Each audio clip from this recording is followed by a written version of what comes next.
Bom dia, tudo bem com vocês? Hoje é dia 21 de agosto de 2022 e estamos aqui mais um domingo reunidos para levar as informações sobre o setor agropecuário da nossa região oeste. Sejam bem-vindos. Bom dia, professor. Várias notícias no programa de hoje, né? Bom dia, Antoniela. Várias notícias. Bom dia a todos que nos assistem. Veja o que é destaque. Colheita do milho no Paraná está quase finalizada. Total colhido representa queda em relação às expectativas iniciais devido aos impactos da cigarrinha e do clima. Manejo de plantas daninhas. Uma das estratégias fundamentais é a aplicação de herbicidas durante a dessecação no pré-plantio. Embrapa desenvolve pesquisas com base no cruzamento de genes da mesma planta para criar soja resistente à seca. Semana do Campo Limpo. O Paraná é referência no recolhimento e reciclagem de embalagens de defensivos. No estúdio, a conversa é sobre sustentabilidade e logística reversa, com representantes da ADAV de Cascavel. Show Rural de Inverno 2022. Saiba os detalhes do evento que será realizado nesta semana no Parque Tecnológico da Copavel.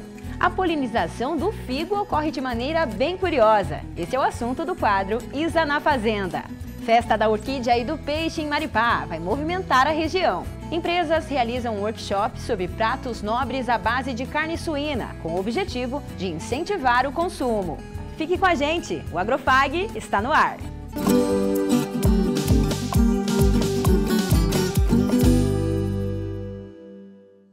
Quase 80% das lavouras de milho já foram colhidas no Paraná. A produtividade para essa segunda safra é considerada boa, apesar de algumas perdas ocasionadas pelas interferências climáticas e principalmente pela cigarrinha. De acordo com o Departamento de Economia Rural, a expectativa inicial da produção era de 16 milhões de toneladas. Entretanto, diante de problemas enfrentados na lavoura, houve queda na produção. Agora, a estimativa é de que o Paraná colha 14,6 milhões de toneladas do cereal. O analista de milho e soja do DERAL, Edmar Gervásio, explica que a diminuição na produtividade foi ocasionada por fatores climáticos pontuais. Então, você teve situações de geada em locais pontuais, você teve uma situação específica na região oeste, ali na região de Toledo, que foi um granizo que teve um impacto na região em termos de produtividade. Você teve estiagem mais ao norte. Além das intempéries climáticas, o Edmar conta ainda que o principal motivo da queda na produção foi a cigarrinha. A praga tem sido um grande desafio enfrentado pelos agricultores. Ela é uma doença, uma praga, né, digamos assim, que ela está presente, então ela tem que ser manejada. Então aí os agrônomos, o pessoal de campo tem os mecanismos para auxiliar e tentar mitigar os danos que ocorrem em decorrência dessa praga na lavoura. Obviamente que existem estudos aí das empresas que produzem sementes, a questão de genética para trabalhar, para tentar trazer um produto, vamos dizer assim, mais resistente a essa praga. Mas, no primeiro momento, a gente tem que conviver com essa possibilidade de praga, né? Então, realmente, ela vai, provavelmente, nas próximas safras, também trazer algum impacto em termos de produção do milho, não só na segunda safra, mas na primeira safra também. E cabe ao produtor fazer essas técnicas de manejo da cigarrinha, né? Exatamente, o agrônomo responsável pela lavoura lá, com certeza tem os mecanismos aí para tentar diminuir ou até eliminar, de certa forma, na lavoura dele, esse risco de perda em decorrência dessa praga. E conta um pouco para a gente, apesar dessa diminuição, né, da expectativa inicial e da colheita de agora, essa ainda é considerada uma ótima safra, uma safra muito boa em relação à anterior, né?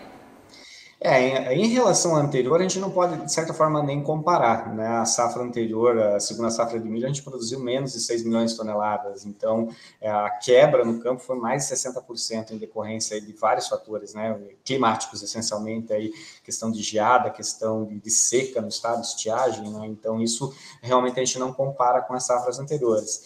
Entretanto, se a gente falar no cômputo geral, a gente tem uma área recorde, então, uma área superior a 2 milhões de hectares. E se confirmar no ciclo final, aí a gente pode ter uma produção recorde também, né? Uma produção acima de 14 milhões, se confirmada, será uma safra recorde aí, histórica para o milho segunda safra no estado do Paraná.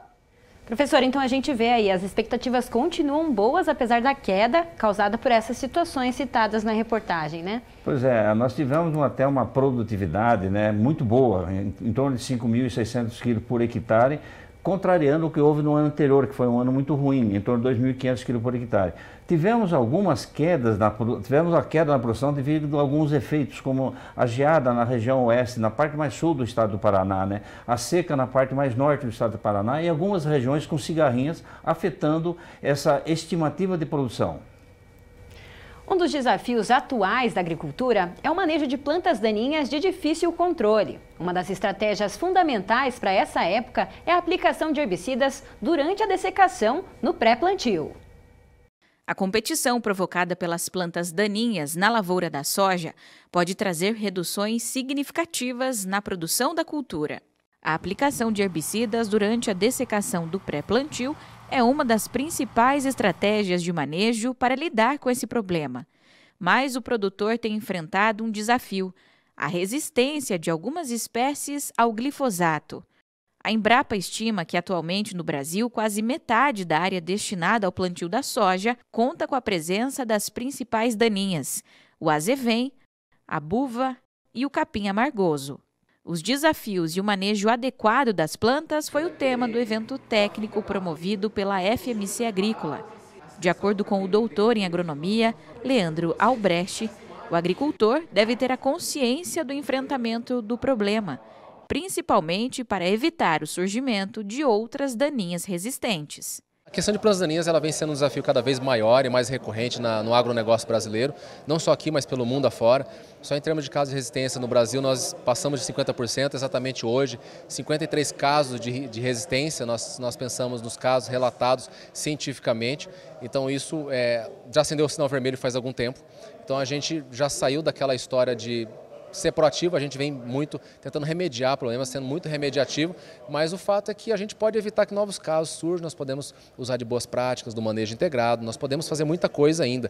E para as resistências que estão aí, a gente tem que tentar correr atrás do prejuízo, tem que tentar usar as ferramentas que ainda são válidas, e não só as químicas, não só os herbicidas, mas pensar no manejo integrado de plantas daninhas, que inclui todo um conjunto de boas práticas, pensando no sistema produtivo como um todo, como é a geração de palhada e preservação do plantio direto, etc.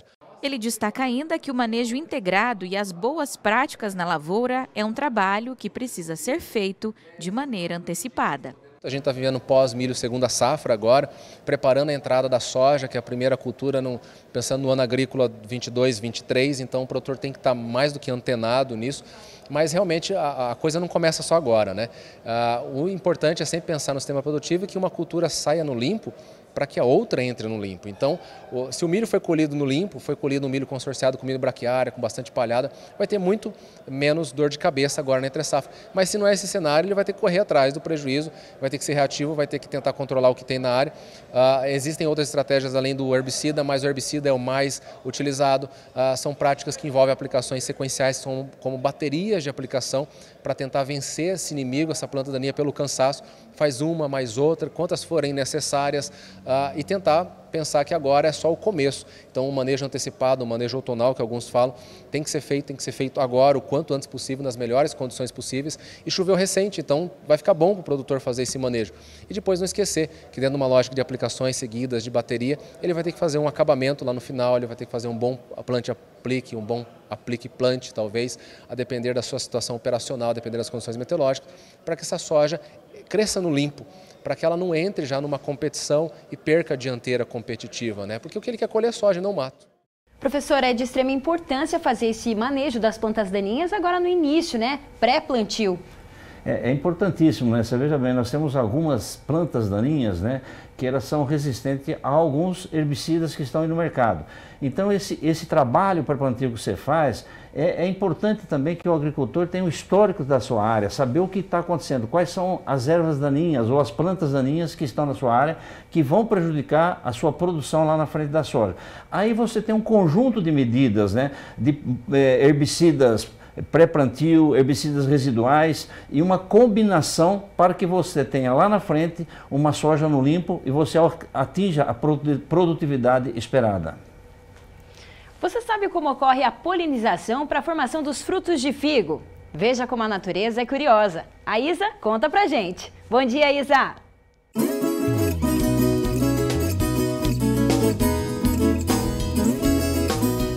Antoniello e professor Celso, o fruto do figo não é um fruto único.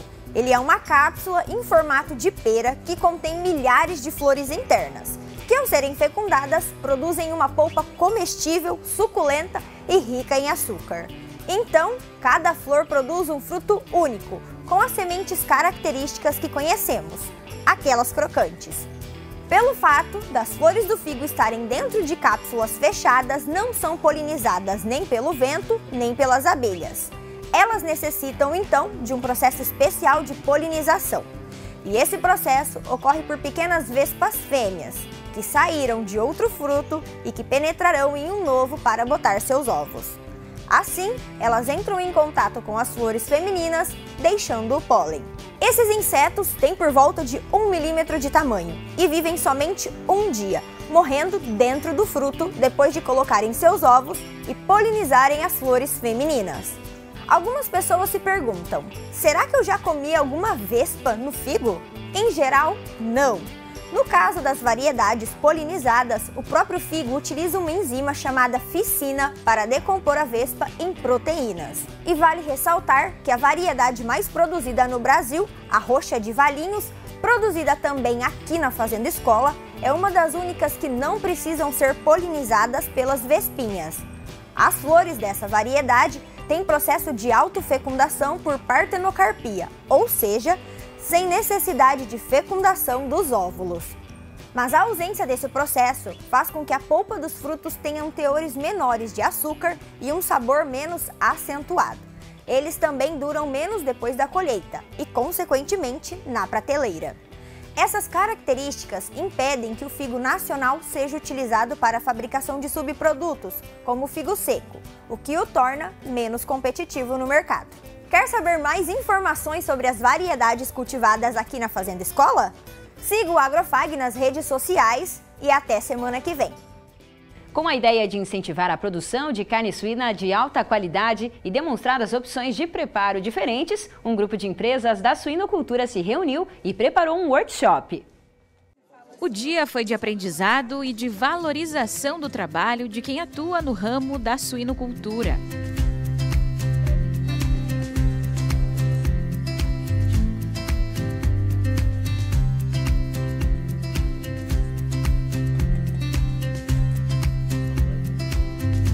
O workshop reuniu cerca de 40 pessoas e foi promovido pela Biribas Genética de Suínos, Cascavel Country Club, Fricel e Red Hunter Gastropub.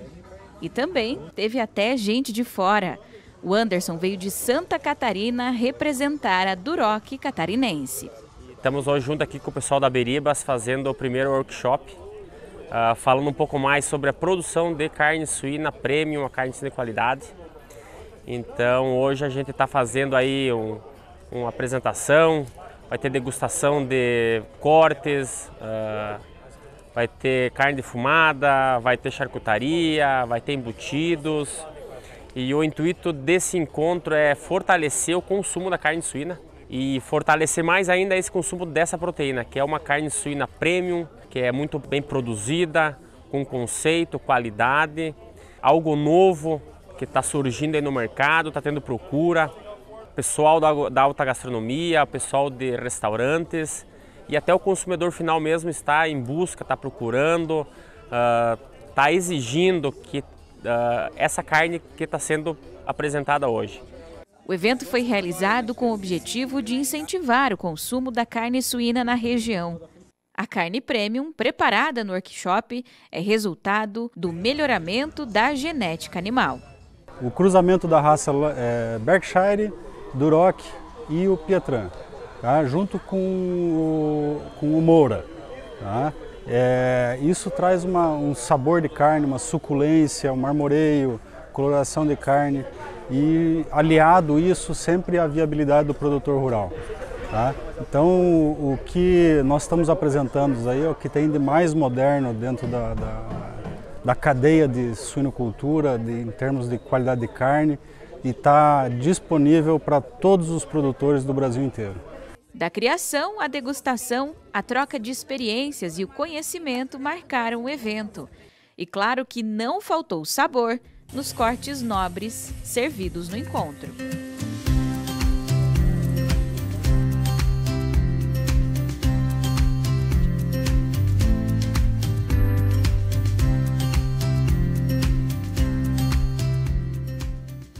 Parabéns pela iniciativa!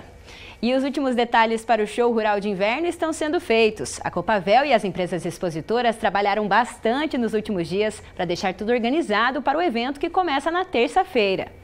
O destaque nessa edição vai para o trigo. 29 cultivares serão apresentadas, além de outras de triticale, aveia e plantas de cobertura. Nós fomos até o parque conferir as novidades para quem busca avançar na produção. Veja só. Carrega um pouco aqui, arrasta um pouco de lá. São barras de ferro, coberturas, lonas, diversos materiais que vão deixar a estrutura do Parque Tecnológico da Copavel pronta para receber o público para a terceira edição do Show Rural versão de inverno. As parcelas estão quase todas organizadas e os estandes das 23 empresas expositoras em montagem. Durante os 3 dias de evento, o público terá contato com o que há de mais novo para a produção de cereais de inverno, entre eles a aveia, o triticale e, é claro, o trigo. 40 cultivares serão apresentadas no evento, 29 delas de trigo e pelo menos 10 com produtividade superior a 6 mil quilos por hectare, mais do que o dobro da média brasileira. Além disso, de terça a quinta-feira, o evento contará com palestras e demonstrações técnicas. O Johnny é da equipe da Corteva e conta que a empresa vai demonstrar as principais soluções para auxiliar os fruticultores nas próximas safras. Nós da Corteva vamos trazer diversas soluções para os produtores. Tanto ela o lançamento, que é para controle de pulgão, tecnologia exclusiva da Corteva, trazer em questão da outra praga a lagarta, que tem também incomodado um pouco, e também um pouco mais sobre doença. Um lançamento nosso hoje que vai ser o Approach Power. O Sávio veio de Uberlândia, Minas Gerais. Ele é um dos profissionais da empresa Ihara, que estará no evento para demonstrar os produtos com foco na melhoria da eficiência das lavouras. A Ihara, sempre preocupada com oferecer o melhor para o produtor, está vindo com um portfólio muito robusto, tanto para as culturas do trigo, milho, feijão e soja, que é mais plantado aqui na região. E a gente já está em fase final de confecção dos plots aqui para a gente apresentar o que a gente tem de melhor para atender melhor o produtor rural aqui da região. A equipe da Copavel, além de ser a responsável pela organização do evento, também vai apresentar ao público uma série de atividades que a cooperativa desenvolve, como explica o coordenador dos estandes da cooperativa. O evento é focado em trigo, mas não só de trigo a gente vai estar falando. No estande da Copavel a gente vai ter todas as marcas, a gente vai ter sementes, fertilizantes, a nossa nutrição foliar, o nosso lançamento, que são produtos biológicos, né, uma fábrica que está sendo montada aqui em Cascavel. A gente vai ter nossa fábrica de saneantes, a nossa marca de saneantes, a CopClean, também presente no evento. Além do nosso banco, a Crédito Copavel, vai ter a presença de indústrias, o nosso frigorífico de suínos vai estar aqui também mostrando alguns produtos. Então a gente vai estar com um pacote completo aqui no Show Rural de Inverno. A gente sabe também que algumas palestras vão estar acontecendo simultaneamente para que quem estiver conhecendo também veja na prática, mas tenha palestras sobre manejo de doenças, manejo de pragas, né? O que você pode falar sobre isso para a gente também? Nós teremos uma palestra macro, né, no Paraná Cooperativo, no auditório, e aqui no estande da Copavel nós teremos algumas palestras focadas durante os dias. No primeiro dia, na terça-feira, a gente vai estar falando um pouco mais sobre fertilidade. Na terça-feira a gente vai estar falando sobre manejo biológico e no terceiro dia a gente vai estar falando sobre qualidade de semente, sobre o mercado de semente e as novas biotecnologias, as novas tecnologias e o melhoramento de semente, o que trouxe de incremento na produtividade. E também a gente vai ter algumas palestras técnicas sobre o manejo de alta produtividade. A palestra se chama Do Solo à Mesa. Então, tudo que é preciso na cultura de trigo, desde o início da preparação do solo, do plantio, até o trigo chegar na mesa do consumidor final. O Show Rural é realizado no quilômetro 577 da BR-277, sentido a Curitiba, e o horário é das 8h30 da manhã até as 4h30 da tarde. Serão 23 empresas expositoras e também terá a presença de institutos de pesquisa, como o IDR Paraná e a Embrapa. O estacionamento é gratuito e o restaurante vai estar funcionando normalmente com almoço para os visitantes. Professor, então mais uma edição do Show Rural de Inverno vai atrair vários produtores. Quem tem vontade de saber mais, pesquisar mais sobre as culturas de inverno, principalmente o trigo, como a gente viu, né? É isso daí. Você disse que o destaque, né, vai para o show rural de inverno, né? O meu destaque vai para a Copavel. É uma iniciativa importante, certo? Uma iniciativa que vai demonstrar as culturas de inverno e isso faz com que a região comece a tomar ou a participar mais desses eventos. E a Copavel é assim, ela começa assim, devagarzinho, tímido, e logo, logo eu tenho certeza que será um grande evento, um evento assim, de grandes realizações. Vamos conferir os valores do mercado agrícola. A saca da soja em Cascavel fechou a semana em R$ 164. A saca do milho, R$ 75 e a saca do trigo, R$ 114. No próximo bloco, Semana do Campo Limpo. O Paraná é referência em sustentabilidade. Você vai conhecer os processos da destinação correta de embalagens de defensivos agrícolas. E ainda os preparativos para a Festa das Orquídeas e do Peixe em Maripá.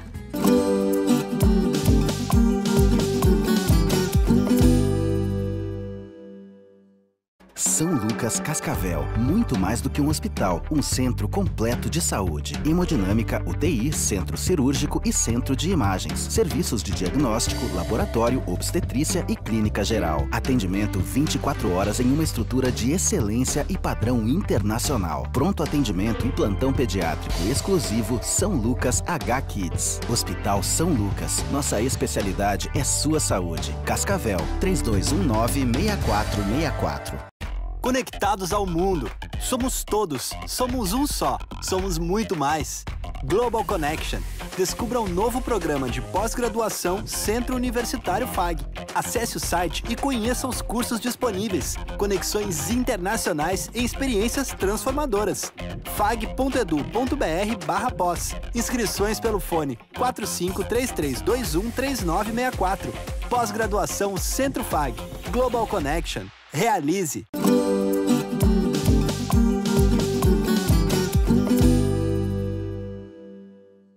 A destinação correta de embalagens de defensivos agrícolas é essencial para uma agricultura mais limpa e sustentável. Nesse sentido, o INPEV, Instituto Nacional de Processamento de Embalagens Vazias, criou em 2002 o Sistema Campo Limpo.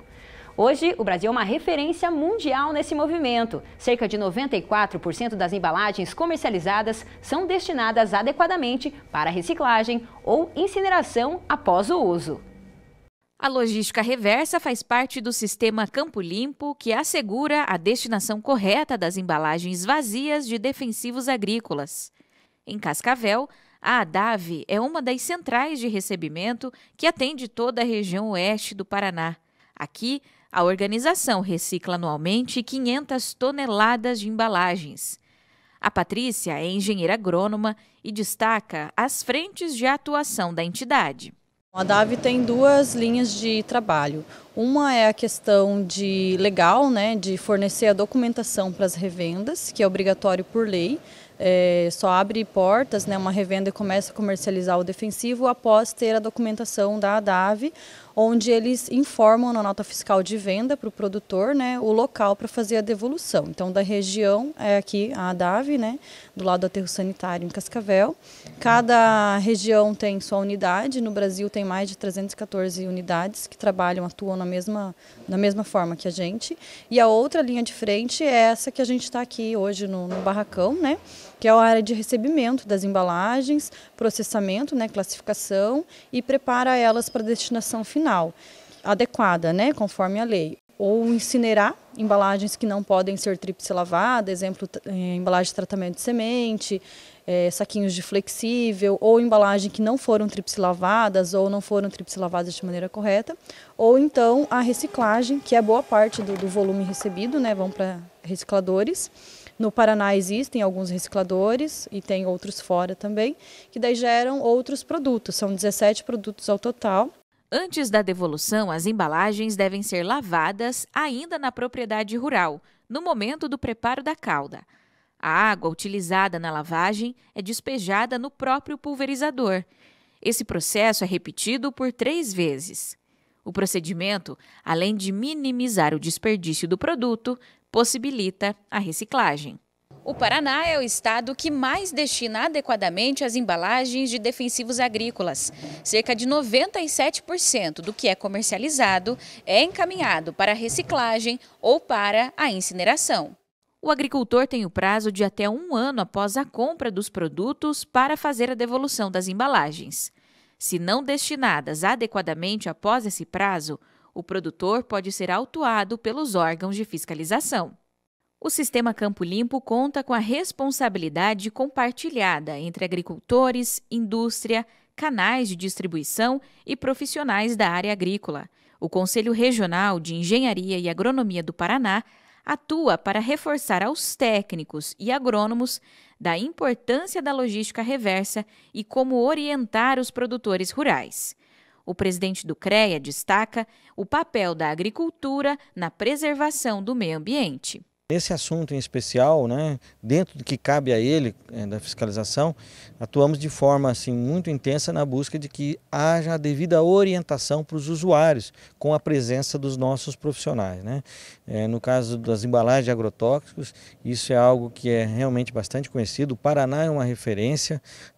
Claro, precisamos cada vez mais tomar cuidado para que o produto seja usado, e diria que o mais correto até da menor forma possível, para gerar uma menor quantidade de resíduos, de embalagens no caso, e claro, na necessidade do uso de que isso seja feito com o descarte adequado. Tivemos até recentemente, que eu acho que é uma outra frente de trabalho, chamados bioinsumos, para buscar diminuir o uso dos agrotóxicos, que é uma forma inclusive muito interessante, de, além de cuidar da embalagem, do descarte adequado, da destinação adequada, de que até esse produto nem precisa ser usado, porque ele vai ter uma alternativa que seja sustentável, adequada para o meio ambiente e que seja permitindo ainda a produtividade no meio agrícola. Nós acompanhamos a reportagem em relação ao Sistema Campo Limpo e aqui no estúdio a gente continua falando sobre esse assunto com os representantes da ADAV de Cascavel, Associação dos Distribuidores de Defensivos Agrícolas. Sejam bem-vindos, Gustavo Salton, que é o presidente. Bom dia, Gustavo. Bom dia, tudo bem? Tudo bem. Patrícia, que é responsável técnica, seja bem-vinda também. Bom dia, obrigada.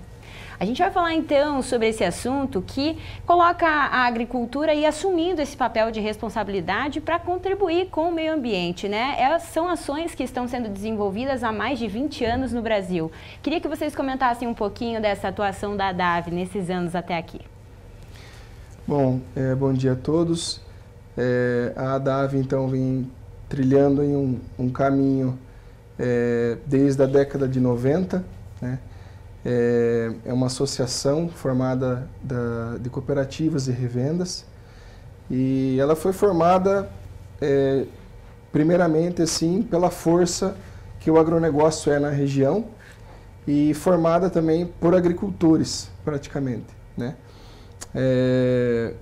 O nosso primeiro presidente ele foi bem atuante, foi bem categórico e brilhante ideia de formar a associação, e hoje nós somos referência, dizer mundial, frente a essa logística reversa das embalagens de defensivos agrícolas. Uhum. Nós percebemos na reportagem que tem um dado que fala sobre o Paraná ser uma referência, 97% das embalagens retornam para que tenham um destino correto e possam ser reutilizadas ou com um fim correto. Patrícia, você que está no dia a dia também lidando com toda essa questão, o que você tem percebido? Paraná como referência, são ótimas práticas, O Paraná foi um dos pioneiros nessa atividade. E a lei sobre logística reversa é do ano de 2000 e a associação é do ano de 2001, Foi fundada em 2001, mas como o Gustavo falou, a atividade aqui no Paraná acontece desde a década de 90 com o programa Terra Limpa.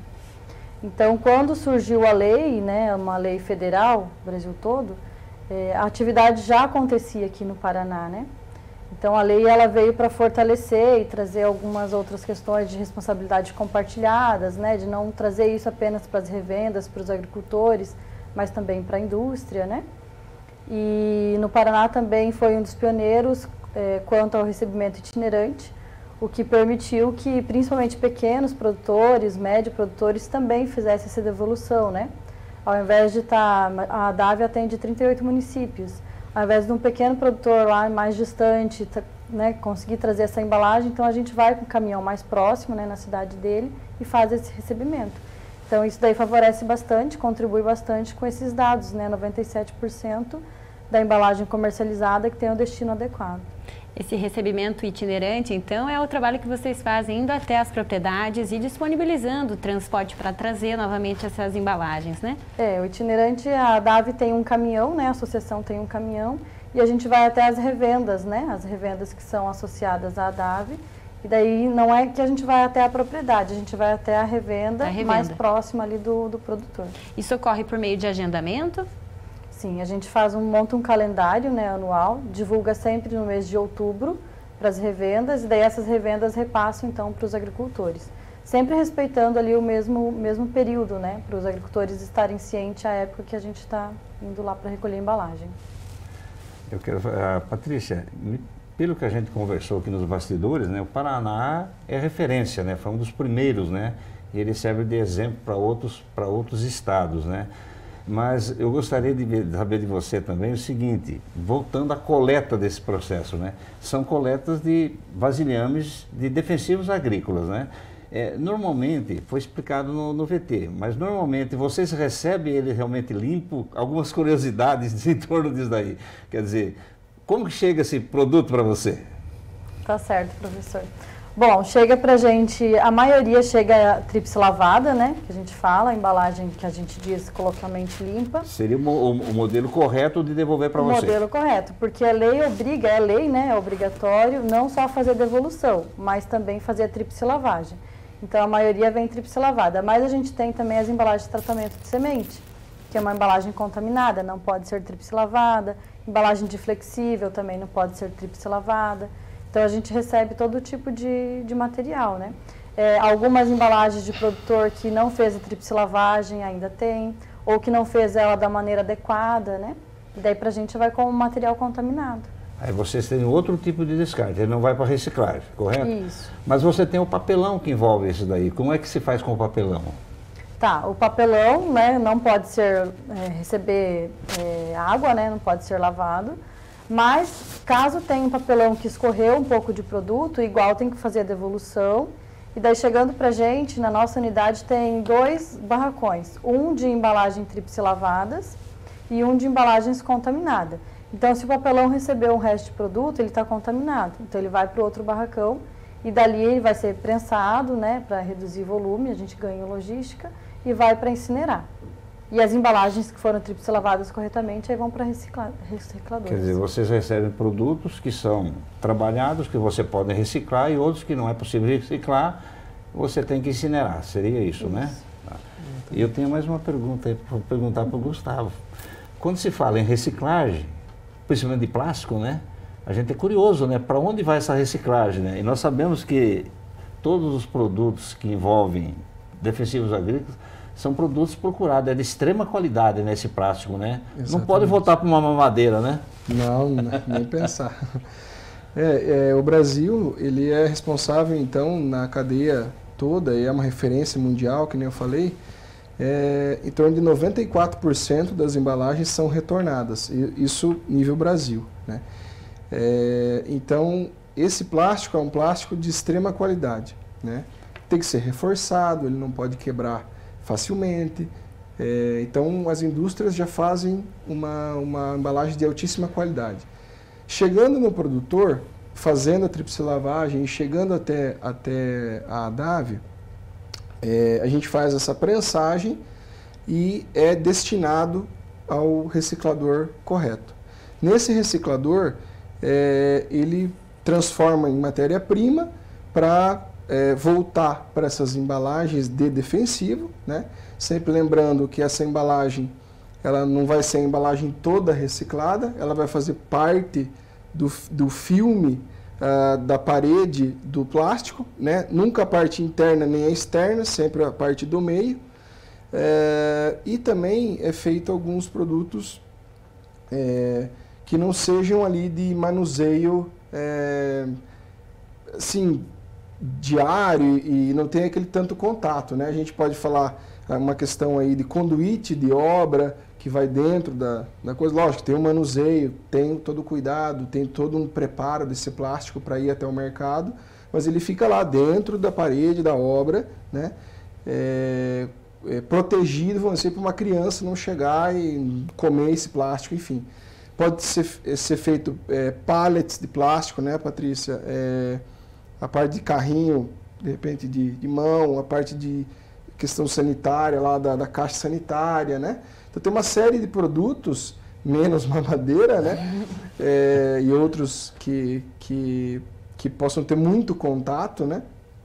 É feito essa reciclagem desse plástico. E só pegando um ganchinho da matéria, onde o presidente do CREA ali fala, e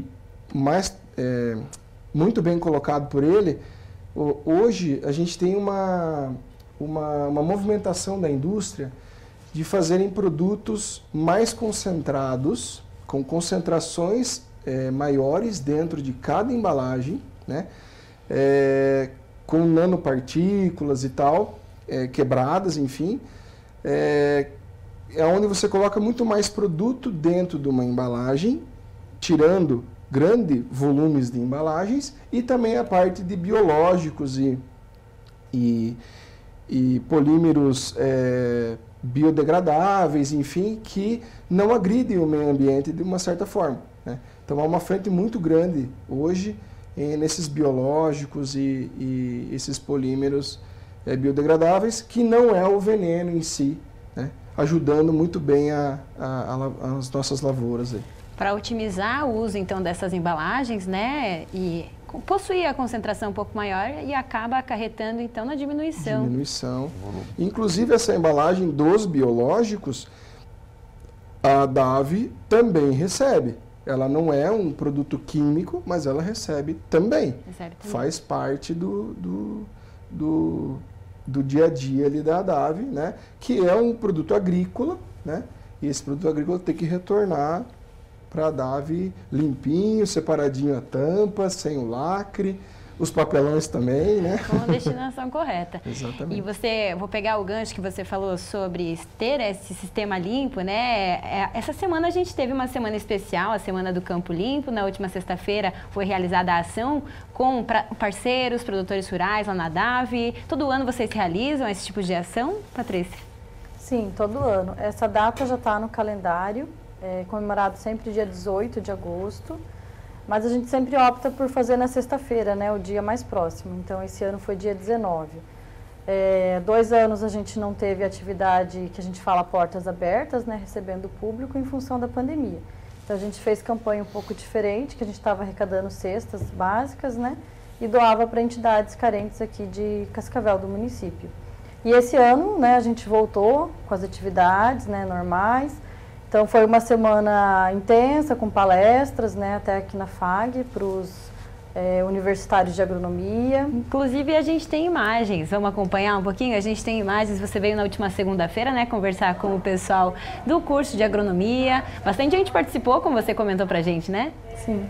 A gente tem também uma fala de um dos acadêmicos, o Lorenzo. Ele participou com os outros estudantes e ele comentou que ele não conhecia ainda especificamente o sistema de devolvimento dessas embalagens corretamente. A gente tem a fala do Lorenzo, vamos acompanhar. Eu aprendi bastante com a questão onde que é a destinação correta, né, das embalagens, dos agrotóxicos ou agroquímicos, né, chamados. E achei bem interessante, porque eu não sabia que tinha que ser feita tríplice lavagem, não sabia que existia diferença entre as embalagens e tudo mais, não sabia que tinha um lugar correto, achei que ficava mesmo com o produtor, ele jogava no lixo comum mesmo. Então eu achei bem interessante essa parte, porque deu para aprender muito, foi uma palestra muito produtiva, todo mundo interagiu, ela explicou muito bem, eu gostei bastante. Então tá aí a importância, né? O pessoal que está em formação já estão cientes de que é preciso ter um destino correto dessas embalagens e inclusive as ações que vocês fazem, tanto na rede municipal, estadual de ensino, que com essas palestras também eles já vão ficar por dentro do que está acontecendo para gerar cada vez mais sustentabilidade, né, Patrícia? Sim, com certeza. Isso mesmo. E essas palestras nas universidades, principalmente quem é dessa área, né, agronômica, eu falo que é fundamental, porque amanhã ou depois vão estar aí no mercado, né, no campo, então eles têm que ter informação, ou eles trabalhando de uma forma direta, que é o meu caso, o caso do Gustavo, né, ou estando aí numa revenda, não necessariamente dentro da associação onde recebe embalagem, mas passando orientação para os agricultores, né, que é quem vai estar utilizando esse produto, né. E que o Paraná continue sendo referência daqui para frente, né? A gente agradece a participação de vocês aqui no programa, estão convidados para retornar quando tivermos próximas oportunidades e a gente vai seguir acompanhando as ações da ADAV. Muito obrigada, pessoal. Obrigada. Obrigado. E a gente vai conferir agora como ficam as condições do tempo para essa semana. Após muito frio registrado em diversas regiões do sul do país, devido ao avanço de uma massa de ar frio, de origem polar, com vários registros de temperaturas negativas nesse fim de semana, hoje as temperaturas começam a subir de forma gradual. Em Cascavel, hoje e nos próximos dias, o sol prevalece. A estabilidade vai marcar o tempo. E as temperaturas seguem ainda frias, mas deve haver elevação. A mínima para essa semana é de 11 e a máxima, que deve ser registrada na quarta-feira, é de 25 graus. Na cidade de Realeza, a situação é parecida. Céu limpo, sem chuva durante a semana. Os termômetros podem variar dos 12 aos 27 graus. E em Nova Aurora também, a semana contará com bastante sol e um leve aumento das temperaturas. A mínima durante os próximos dias é de 11 e a máxima pode chegar aos 27 graus na quarta. Depois do intervalo, o Embrapa desenvolve pesquisa para criar soja resistente à seca e também festa em Maripá.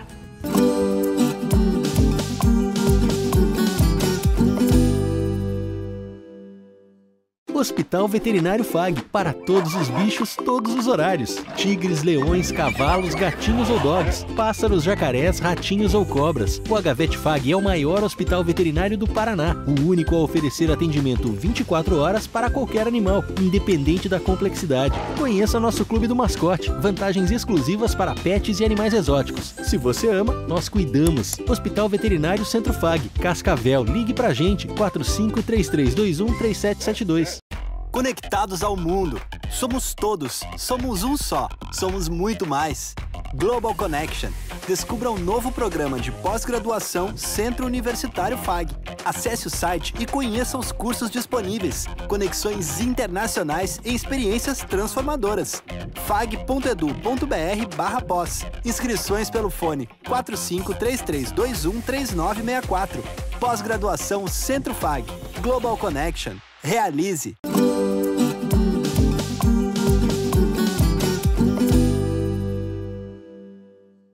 Com as mudanças climáticas e o aumento nos períodos de estiagem, a busca por cultivares de soja mais resistentes à seca tem sido um desafio para os institutos de pesquisa.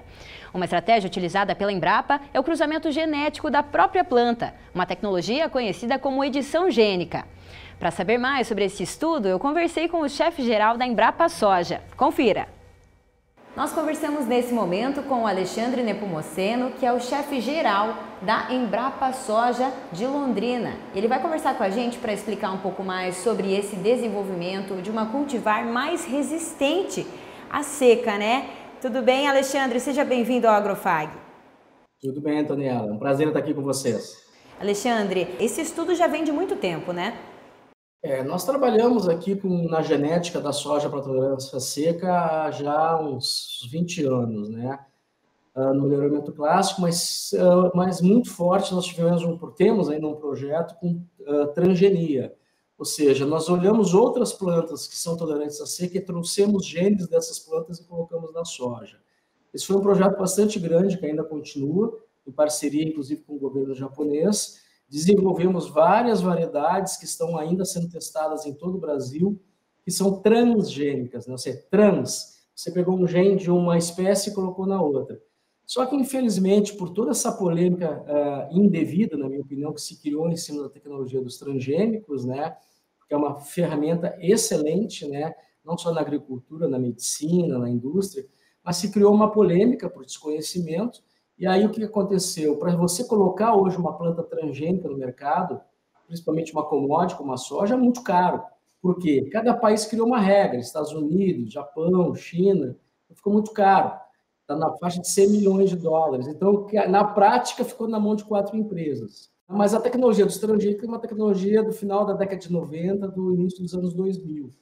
A tecnologia, ela não parou, ela evoluiu. Em meados de 2011, chegou essa técnica, se desenvolveu essa técnica chamada CRISPR, né? Na verdade, é uma técnica de edição gênica, onde eu não preciso mais do transgênico, né? Eu manipulo o DNA da própria soja, ou do próprio milho, do próprio, né, algodão, né? Os transgênicos vão continuar sendo importantes, porque nem tudo ainda se consegue com edição gênica. Mas no caso da edição gênica, como eu te falei, você manipula o DNA da própria espécie.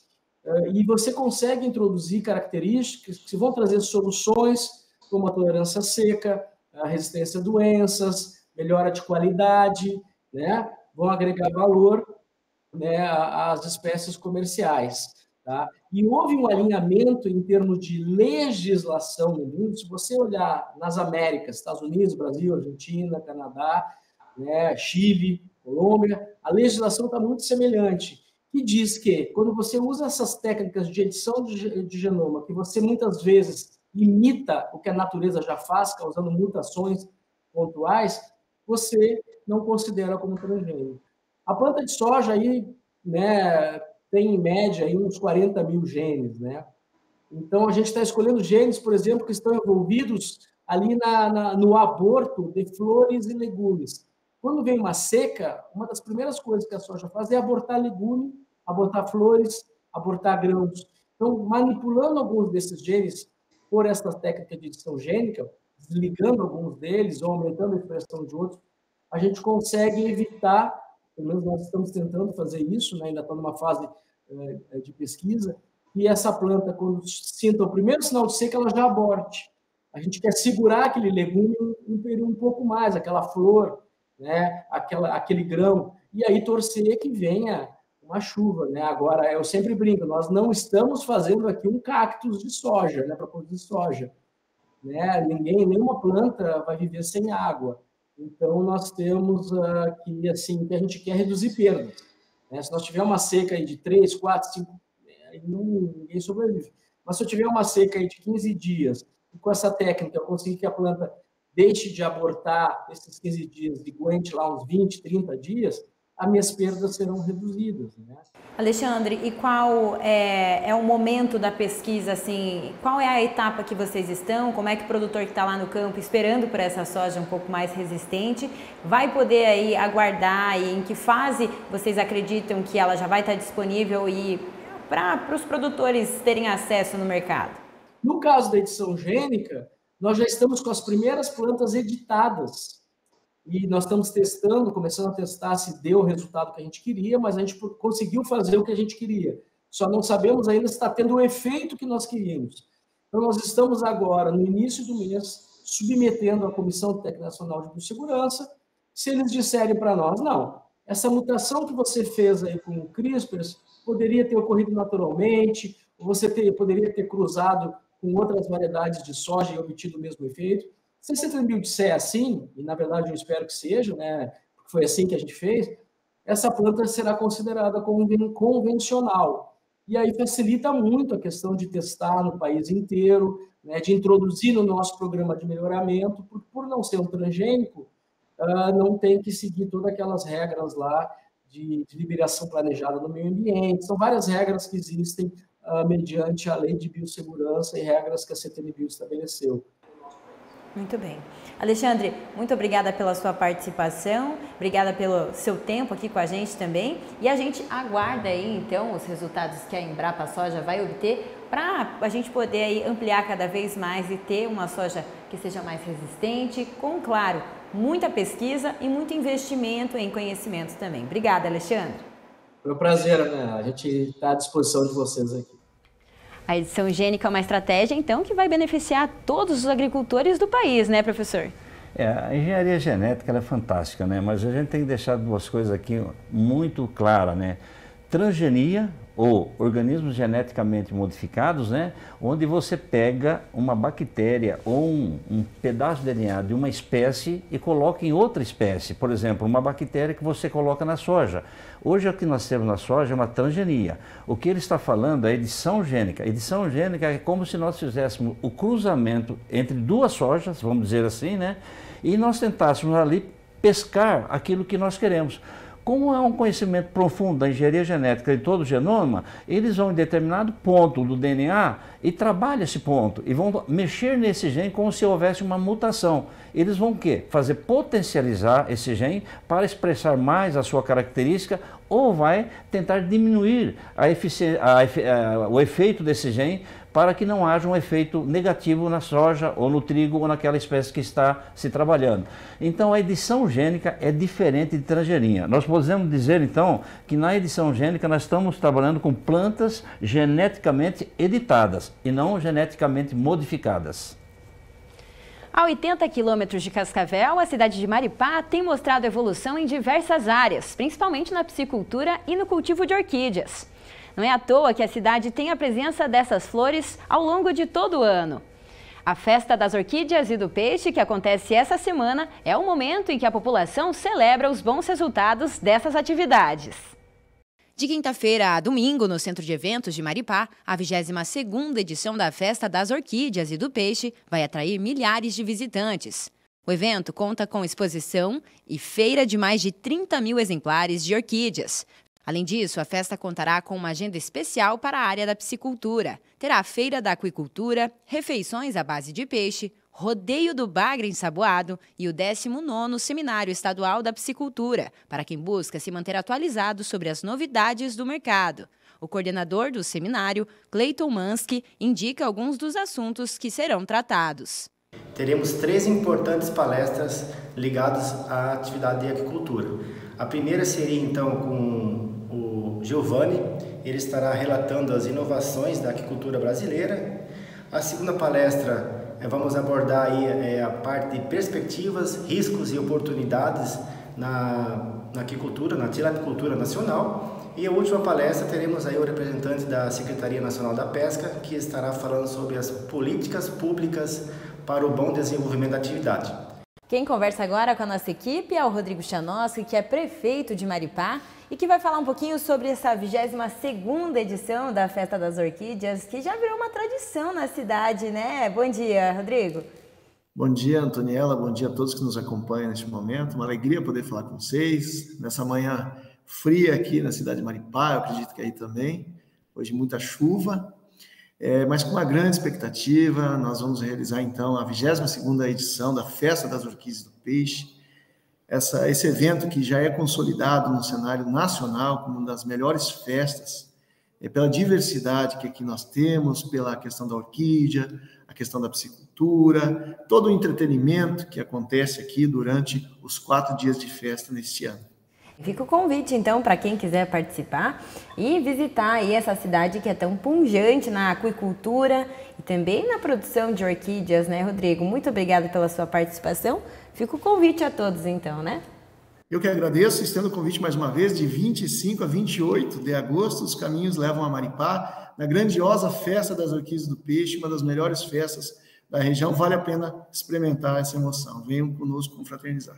A entrada no evento é gratuita e para conferir a programação completa, basta acessar as redes sociais da Prefeitura de Maripá. O curso de Agronomia do Centro FAG realiza a integração para estágios entre os acadêmicos e empresas do setor agrícola da região. A parceria é oportunizada pelo projeto Mercado Pesquisa. Nessa semana, uma dessas empresas, a Omnia, apresentou as oportunidades de atuação profissional aos estagiários da Fazenda Escola. A parceria entre universidade e empresas para desenvolver estudos e testes é um dos objetivos do Mercado Pesquisa.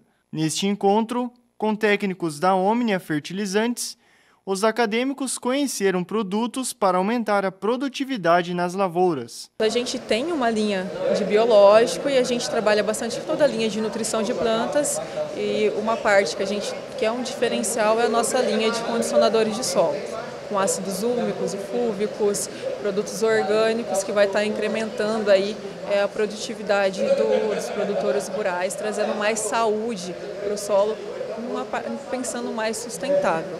E juntamente aí com a parceria com a FAG, a gente vem trazendo essas ideias também para os alunos, para os produtores, por ser uma instituição de pesquisa aí da região muito famosa, você falar que fez um teste com os produtos aqui na FAG, teve um resultado bom, isso traz muito resultado para a gente no mercado fora também, né? A coordenadora de estágio, Isabelle Zaina, fala sobre as vantagens de quem participa desses projetos. Para os estagiários, é importante essa parceria, né, da Fazenda Escola com empresas, porque eles conseguem entender as novas tecnologias, a gente traz para eles o que tem de novo no mercado, eles entendem que usando o básico, junto com tecnologia de mercado, eles vão ter uma maior produtividade, eles também conhecem empresas em que eles podem trabalhar, podem desenvolver pesquisa, TCC, né? A Omnia já foi uma empresa que desenvolveu o mercado pesquisa aqui na Fazenda Escola, então tem esse conhecimento, essa integração dos alunos com as empresas. O Arnaldo é acadêmico de agronomia. Ele participa do projeto e conta mais sobre a experiência com a pesquisa. Foi extremamente interessante, né? Me fez ter contato com a empresa. Como eu não sou filho de produtor, não trabalho na área hoje em dia, então para mim foi um contato que eu tive com a empresa e também conhecer, né, o trato com a plantio de soja, né, com a semeadura de soja e os cuidados, e também a importância de produtos biológicos, né, que eu não tinha conhecimento de como funcionava, e através desse convênio da FAG com as empresas, aí, no caso a Omnia, eu pude aprender tanto sobre a soja quanto sobre a importância e o uso dos biológicos, né. Para o Lucas, agregar conhecimento é uma parte importante no estudo acadêmico. Para nós como aluno, isso aí agrega muito no conhecimento, né? Porque a FAG ela dá essa disponibilidade para a gente poder estar aprendendo, mesmo tanto na parte em sala de aula, como também fora, né, da faculdade, na questão prática e nesses eventos que vem efetuado aí durante o decorrer do ano. Veja agora os preços da proteína animal no agromercado.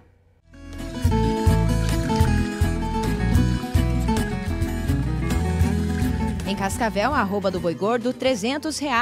O quilo do suíno, R$ 6,87. E o quilo do frango, R$ 4,88. E agora chegou o momento da gente conferir algumas indicações de cursos e eventos do setor agro aqui da nossa região. E antes disso, quero relembrar com vocês o nosso WhatsApp para vocês participarem conosco, indicarem algum evento aí da sua região ou também alguma curiosidade na sua propriedade rural. O nosso WhatsApp é 4533213970 e as nossas redes sociais são @agrofag. A gente começa então conferindo um curso que será realizado aqui pelo Núcleo de Aperfeiçoamento Profissional do Centro FAG. É o Programa de Autocontrole nas Agroindústrias de Produtos de Origem Animal, voltadas à comercialização nacional. A gente tem os detalhes na próxima imagem. Será no dia 30, 1º, 15 e 16 de outubro. Será sempre na sexta-feira e no sábado, aqui na FAG. Para quem quiser saber mais informações, o QR Code está no canto inferior direito da tela ou também pelo telefone 4533213755. Já esse é um convite que nós recebemos da Comissão Feminina do Sindicato Rural de Cascavel. Mulheres também plantam, colhem e produzem um café da manhã, que será realizado na quarta-feira, dia 24, lá no Show Rural de Inverno. Vai começar às 8 horas da manhã com café e tem também aí uma programação que vai acontecer até às 4 horas da tarde, lá no Parque da Copavel. Esse aqui é um lembrete que é a sua declaração do ITR, o Imposto sobre Propriedade Territorial Rural 2022. Começou no dia 15 de agosto e segue até o dia 30 de setembro. Então, um lembrete aí que a equipe da FAEP mandou para a nossa equipe, para, claro, que todos os produtores fiquem cientes do prazo para a declaração aí desse imposto. Nessa semana, a gente também vai ter um evento, uma reunião técnica sobre raiva animal. A equipe da ADAPAR e o IDR Paraná vão fazer aí um encontro sobre o que o produtor precisa saber contra a raiva. Então, em Cascavel vai acontecer na quarta-feira, das 2 da tarde até as 4 horas, lá na Agrotec. E também para quem for de Rio do Salto, vai acontecer na quinta-feira, no mesmo horário, no pavilhão da igreja. E agora a gente falou um pouquinho sobre eventos, indicações de curso. A gente vai falar agora de uma foto que a gente recebeu do Gabriel, que é de Santa Teresa do Oeste, é engenheiro agrônomo, produtor rural, e enviou essa foto porque ele ficou com uma dúvida, professor Celso. Tem uma cigarrinha que está no trigo e ele identificou. Isso pode causar uma preocupação? É a mesma cigarrinha que comete as culturas de milho? Não é. Tem várias espécies de cigarrinha, né? Precisa identificar o que tem aí. Sabemos o que realmente, que espécie que é, se ela vai atacar o milho ou não. A única que pode causar problemas para a cultura do milho é a Dálbulos mailis, é isso, né? Dálbulos mailis, correto. E aí ele precisa perceber então se essa tem as mesmas características, mas ele não precisa se preocupar se caso não for essa espécie de cigarrinha. Isso, correto. Então, Gabriel, você identificou essa cigarrinha no trigo, mas fique então de olho, né? Tente de alguma maneira descobrir qual que é essa espécie dela, porque aí sim você vai ficar mais tranquilo e ela não vai conseguir se reproduzir se for a Dálbulos mailis no trigo, né, prof? Correto. Já essa é uma foto que a gente registrou nessa semana em São João do Oeste com a Eva e o Hildo Rótoli. Eles são avicultores há mais de 20 anos, nos receberam na propriedade deles. Vamos fazer algumas entrevistas aí ainda durante essa semana, mas eles conversaram com a nossa equipe a respeito de um sistema que eles usam na propriedade. Fomos muito bem recebidos, a gente queria deixar um abraço para o casal e para toda a família. E agora a gente também mostra algumas fotos para vocês da turma do segundo período de Medicina Veterinária, que veio conhecer as instalações aqui da TV FAG, o estúdio do AgroFag, participaram também da nossa dinâmica, né, de apresentador por um dia. Toda a turma, a gente deseja uma ótima trajetória daqui para frente. O professor Adriano também esteve com eles, coordenador do curso.